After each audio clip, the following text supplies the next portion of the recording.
رمضان کا مہینہ ہے، آپ کا گلا بھی خشک ہو چکا ہے اور افطاری کا وقت بھی انشاءاللہ قریب ہے، تو کسی مسجد میں چلتے ہیں انشاءاللہ. اور نماز پڑھنے کی بات کر رہا تھا، افطاری کرنے کی نہیں. تو ذرا گامدی صاحب کے کچھ شب و روز کا تذکرہ ہو جائے، خاص طور پہ رمضان کے اندر استاذ گرامی کا کیا ایک طریقہ کار ہوتا ہے، کچھ چیزیں ہٹ کر کرتے ہیں یا وہی ایک پری ڈیفائنڈ پیٹرن کو فالو کر رہے ہوتے ہیں؟ یار ویسے آپس کی بات ہے، وہ لوگ اس کو یوں سمجھتے ہیں جیسے آپ کسی مطلب جس بزرگ سے آپ کو محبت ہوتی ہے لائیت اور تقوی کی داستان سنا کے. میں تو خیر آپ سے ایسی بات نہیں کوئی ایزیوم کر رہا، میں نے یہ دیکھا جو ریئلٹی ہے وہ بتا. جو میں نے یہ دیکھا ہے ان جنرل بات کر لیتا ہوں. جو بڑے لوگ ہوتے ہیں نا، ایک تو یہ ہے کہ وہ صرف علم سے بڑے نہیں بنتے. اللہ تعالیٰ جو اصل بڑائی لوگوں کو دیتا ہے نا، وہ اللہ سے تعلق کے نتیجے میں ملتی ہے. ہمیں عام طور پہ لگتا ہے نا کہ یہ کسی آدمی میں بہت علم ہے، تو اس وجہ سے اللہ نے اس کو بڑا مقام دے دیا. اور ظاہری بات ہے علم ہی کے مظاہر سامنے آتے ہیں نا، غامدی صاحب گفتگو کرتے ہیں، کتابیں لکھتے ہیں. میرا تجربہ یہ ہے کہ یہ جو بڑے لوگ ہوتے ہیں نا، ان کا اللہ کے ساتھ وہ جو علم کے اندر بڑائی نظر آ رہی ہوتی ہے نا، اور وہ بڑی غیر معمولی ہوتی ہے.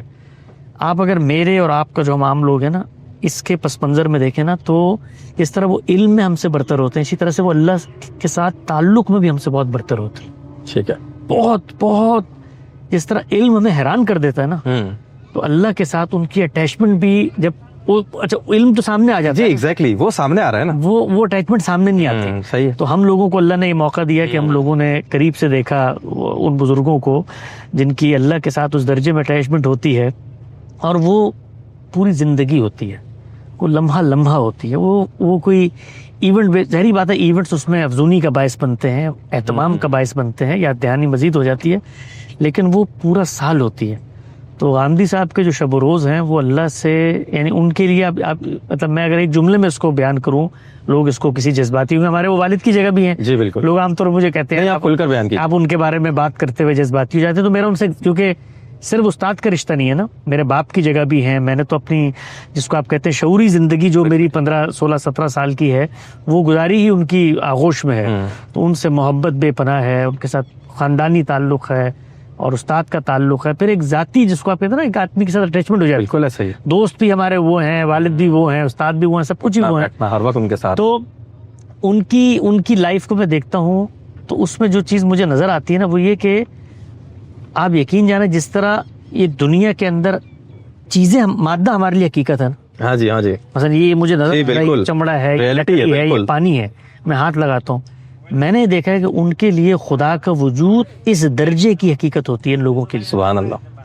یعنی آپ یقین جانیں کہ ان کے، یعنی ہم لوگ تو دعا کر رہے ہیں نا اللہ تعالیٰ سے، دل میں شک بھی پیدا ہو جاتا ہے. بس دعا کر لی ہے، دعا بھی کرنا ہے کہ بھائی، اور یہ بھی ہوتا ہے نا کہ یار پتہ نہیں یہ خود ہی کام ہو جائے گا، یہ اللہ کر رہا ہے، یہ بھی نہیں ہوتا. بالکل ہاں، سینکڑوں کیفیات ہوتی ہیں. لیکن میں نے یہ اعتماد دیکھا ہے ان بڑے لوگوں میں کہ ان کے ہاں یہ دعوی نہیں ہوتی.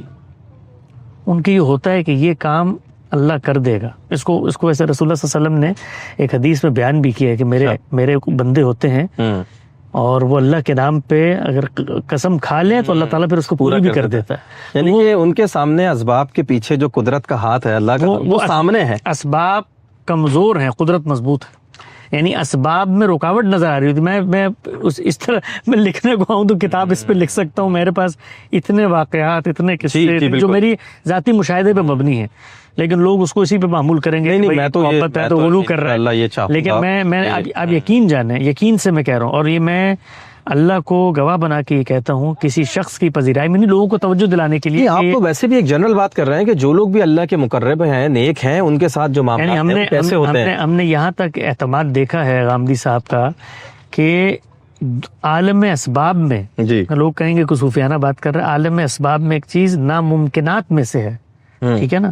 اور اللہ پر یقین کامل اور اعتماد اتنا ہے کہ وہ کہتے ہیں کہ یہ کام ہو جائے گا. اور ہم نے ہوتے ہوئے دیکھا. ہم نے ایسے بیسیوں کام، خود میری زندگی میں ایسے معاملات ہوئے ہیں کہ بند دیواریں تھیں اور جب ہم ان سے رجوع کرتے تھے تو کہتے تھے اللہ کرے گا یہ ہو جائے گا. تو اسی لیے کسی خاص معاملے میں میرا کوئی کام رکا ہوا ہو نا، ویسے میں عام طور پر کہتا تو میں پھر استاد کی خدمت میں حاضر ہو کے ان سے کہتا ہوں جی بس اس پہ آپ نے دعا کر دیجیے، آپ اس کو دعا کریں. اور مجھے یہ پتا ہوتا ہے کہ ایک آدمی کی اللہ سے دوستی اور تعلق اتنا ہے کہ اللہ تعالیٰ پھر اس کی بات سنے گا. لوگ یہ کہیں گے کہ بھائی یہ تو بزرگوں کے وسیلے سے لوگ دعائیں مانگتے ہیں, اور یہ نہیں, بزرگ اگر زندہ ہوں تو ان کے لیے اللہ کے پیغمبر نے خود کہا ہوا, اللہ تعالیٰ نے قرآن مجید میں کہا ہوا ہے کہ آپ پیغمبر کی خدمت میں جاؤ, ان کو کہو یہ بھی تمہارے لیے استغفار کریں. تو یہ بالکل الگ چیز ہے, یعنی یہ سفارش اور یہ چیزیں بالکل اللہ ہی کے سپرد ہو رہی ہوتی ہیں, ان میں شخصیت کہیں نہیں ہوتی, لیکن ان شخصیات کا ظاہری بات اللہ سے وابستگی ہے, تعلق ہے, اس میں اللہ تعالیٰ کچھ لاج تو ان چیزوں کی رکھتا ہوگا نا. چلیں